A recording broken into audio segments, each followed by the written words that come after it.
Elon Musk एक ऐसा नाम है जो जुनून, कड़ी मेहनत और कामयाबी का प्रतीक है।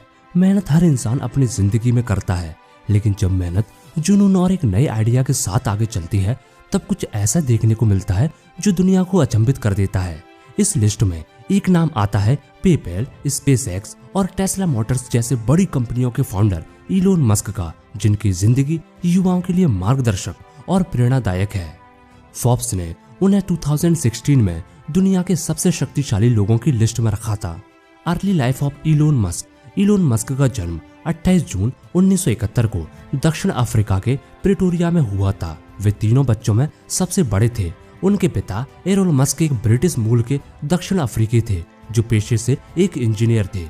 मस्क ने अपना बचपन दक्षिण अफ्रीका में बिताया और 9 साल की उम्र में उन्हें अपना पहला पर्सनल कंप्यूटर मिला। इससे एलोन को प्रोग्रामिंग में दिलचस्पी मिली और उन्होंने इसे स्वयं सीखना शुरू कर दिया।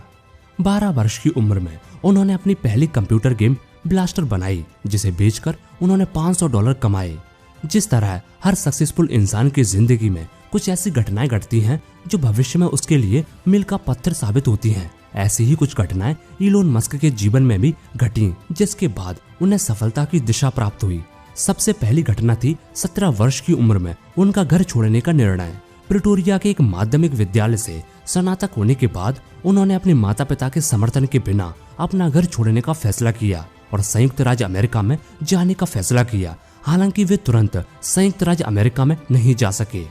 1989 में एलोन मस्क अपनी मां के रिश्तेदारों के पास कनाडा में चले गए। कनाडा की नागरिकता प्राप्त करने के बाद एलन मॉन्ट्रियल गए। पैसों की कमी के कारण उन्होंने कम वेतन पर काम करना शुरू कर दिया। 19 साल की उम्र में उन्होंने किंगस्टन ओंटारियो में क्वींस यूनिवर्सिटी में प्रवेश किया। एलोन मस्क ने 2 साल ओंटारियो में अध्ययन किया और फिर अंत में उनका सपना सच हो गया। 1992 में वे संयुक्त राज्य में स्थानांतरित हो गए। उसके बाद एक समय ऐसा भी आया जब एलोन मस्क ने किशोर अवस्था में डिप्रेशन से जूझना शुरू कर दिया। तब उन्होंने दार्शनिक और धार्मिक साहित्य को सक्रिय रूप से समझना शुरू कर दिया, लेकिन सबसे मूल्यवान सबक उन्होंने डगलस एडम्स की किताब the Hitchhiker Guide to the Galaxy से सीखा।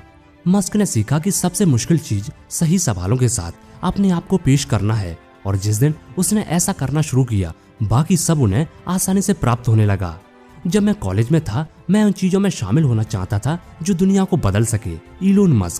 एलोन मस्क ने सोचा कि इंसान को सही सवाल पूछने और उनका जवाब पाने के लिए अपनी चेतना की सीमाओं का विस्तार करना होगा, और इस तरह उन्होंने अपना सवाल पाया, किस चीज का इंसान के भविष्य पर सबसे ज्यादा प्रभाव होगा। और मस्क ने पाया कि ये चीजें इंटरनेट और स्पेस कॉलोनाइजेशन। वे इन सभी में योगदान करने की कोशिश करना चाहते थे। ऐसा करने के लिए उन्हें पैसों की आवश्यकता थी। Zip2 and PayPal. 1995 की गर्मियों में एलोन मस्क ने अपने जीवन का दूसरा और सबसे महत्वपूर्ण निर्णय लिया। पेंसिल्वेनिया विश्वविद्यालय से स्नातक होने के बाद उन्होंने स्टैनफोर्ड विश्वविद्यालय के ग्रेजुएट स्कूल में दाखिला लिया ताकि वे फिजिक्स एंड मटेरियल साइंस के क्षेत्र में अध्ययन कर सकें। हालांकि 2 दिनों के बाद उन्होंने स्नातक विद्यालय छोड़ दिया और अपने भाई किम्बल मस्क के साथ मिलकर उन्होंने अपनी पहली आईटी कंपनी Zip2 बनाई। वे सुबह से देर रात तक काम किया करते थे। वे उसी जगह रहते और सोते थे जहां उन्होंने ऑफिस किराए पर लिया था, और नहाने के लिए उन्हें स्थानीय स्टेडियम के लॉकर रूम में जाना पड़ता था। इससे उन्होंने बचत जमा की और कंपनी को पहले 2 शुरुआती कठिन वर्षों में टिकाए रखा। उस समय इंटरनेट में तेजी से विकास हो रहा था। 1999 में सबसे बड़े सर्च इंजन अल्टा विल्टा ने Zip2 को $307 मिलियन कैश और $34 मिलियन सिक्योरिटीज में खरीदा। ये सौदा एक कंपनी को कैश में बेचने का एक रिकॉर्ड बन गया। 1999 में मस्क ने इलेक्ट्रॉनिक पेमेंट सिस्टम्स पर काम करना शुरू किया। X.com स्टार्टअप उनका नया कारोबार बन गया। मार्च 2000 में X.com के एक प्रतिद्वंदी कंपनी कॉन्फिनिटी के साथ विलय कर दिया, जो पीटर थिल और मैक्स लेचिन द्वारा चलाई गई थी। 2001 में विलय के बाद X.com का नाम बदलकर पेपैल रखा गया और एलोन मस्क को पेपैल के अध्यक्ष और मुख्य कार्यकारी अधिकारी बना दिया गया। अक्टूबर 2002 में पेपैल को eBay द्वारा $1.5 बिलियन में खरीद लिया गया। बिक्री से पहले एलोन मस्क का 11% पेपैल स्टॉक था। Founder of SpaceX. पेपैल के बाद मस्क का अगला पड़ाव अंतरिक्ष था। हालांकि इन सब के लिए उनके पास फॉर्मल एजुकेशन नहीं थी, लेकिन अपनी लगन और मेहनत के जरिए उन्होंने इसका ज्ञान प्राप्त करना शुरू कर दिया। इलोन मस्क ने अपनी तीसरी company space exploration technologies corporation यानी स्पेस एक्स की स्थापना की, जिसमें उनका टारगेट कमर्शियल स्पेस ट्रेवल के लिए अंतरिक्ष यान का निर्माण करना था और मंगल ग्रह पर मानव बस्ती की स्थापना करना था। अब इसमें मुख्य समस्या प्रोजेक्ट पर लगने वाली भारी वितरण लागत थी। मस्क ने रशियन फेडरेशन के साथ इसके बारे में चर्चा की, लेकिन यहाँ बात नहीं बन पाई। इसके बाद मस्क अपने रीयूजेबल लॉन्च व्हीकल्स और स्पेसशिप्स के आइडिया के साथ दुनिया के सामने आए। उन्होंने अपने खुद के रॉकेट का डिजाइन और निर्माण करना शुरू कर दिया। उनका मुख्य लक्ष्य था कि कम लागत में न सिर्फ रॉकेट को ऑर्बिट में पहुंचाया जाए, बल्कि उसका रीयूज भी किया जा सके। 2006 से 2008 के बीच उनके पहले 3 उड़ान के प्रयास विफल रहे। 28 दिसंबर 2008 को चौथे प्रयास के दौरान फाल्कन 1 अंततः ऑर्बिट में पहुंचा। यदि चौथा लॉन्च भी विफल हो जाता तो स्पेसएक्स कभी भी अस्तित्व में नहीं आता। नासा इन उपलब्धियों से प्रभावित हुआ और अमेरिकी अंतरिक्ष यात्रियों को पृथ्वी की कक्षा से उड़ान भरने के लिए $1.6 बिलियन के अनुबंध पर स्पेसएक्स के साथ समझौता किया।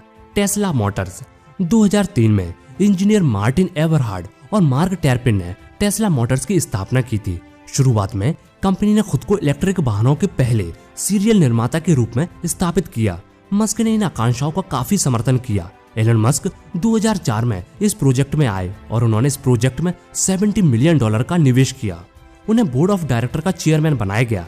इलोन मस्क ने अपनी पहली इलेक्ट्रिक कार को डिजाइन करने में अहम योगदान दिया, जो ब्रिटिश लोटस एलिस पर आधारित टेस्ला रोडस्टर स्पोर्ट कार थी। नवंबर 2022 तक मस्क की कुल संपत्ति $228 बिलियन के करीब है। फोर्ब्स ने अपनी सूची में मस्क को दुनिया के पहले सबसे अमीर व्यक्ति के रूप में पेश किया है। दोस्तों, एलन मस्क की जिंदगी अपने आप में एक प्रेरणा है। उन्होंने उस क्षेत्र में अपना परचम लहराया जिसकी उनके पास फॉर्मल लर्निंग नहीं थी, लेकिन अपनी विल पावर और लगन से किताबें पढ़कर उन्होंने अपने ज्ञान के स्तर को उन सीमाओं तक पहुंचाया जिसकी कल्पना भी मुश्किल है। कई विफलताओं के बाद भी उन्होंने हार नहीं मानी और अपने सपनों को साकार किया। दोस्तों, आपको ये वीडियो कैसा लगा हमें जरूर बताएं और अपने दोस्तों के साथ इसे जरूर शेयर करें। और ऐसे ही सक्सेसफुल लोगों की बायोग्राफीज देखने के लिए आप हमारे चैनल को सब्सक्राइब जरूर करें।